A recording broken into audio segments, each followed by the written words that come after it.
Hello, మీరు ఎప్పుడైనా పచ్చి టమాటోతో చట్నీ చేశారా? చాలా టేస్టీగా ఉంటుంది. చేయడం కూడా చాలా సింపుల్. రైస్లో కానీ సంగట్లో కానీ సూపర్ కాంబినేషన్. ఫస్ట్ ఒక ప్యాన్లో జీలకర్ర వేయించుకోవాలి. జీలకర్ర వేయించుకున్న తర్వాత శనగగింజలు కూడా వేయించుకోండి. తర్వాత కొద్దిగా ఆయిల్ వేసుకొని పచ్చిమిర్చి, పచ్చి టమాటోని బాగా ఫ్రై చేసుకోవాలి. అంటే బాగా మగ్గించుకోవాలి మెత్తగా అయ్యేంత వరకు. మెత్తగా అయిన తర్వాత స్టవ్ ఆఫ్ చేసి మనం కంప్లీట్గా కూల్ చేసుకోవాలి.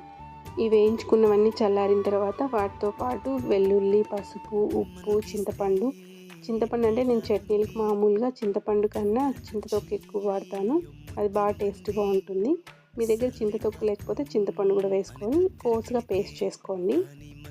ఇప్పుడు ఆయిల్ హీట్ చేసి ఆవాలు, ఉల్లిపాయలు, కరివేపాకు వేసి ఫ్రై చేయండి. కొద్దిగా ఫ్రై చేసుకుంటే చాలు, చట్నీలోకి బాగుంటుంది.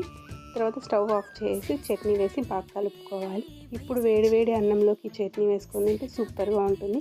Thanks for watching. బాయ్.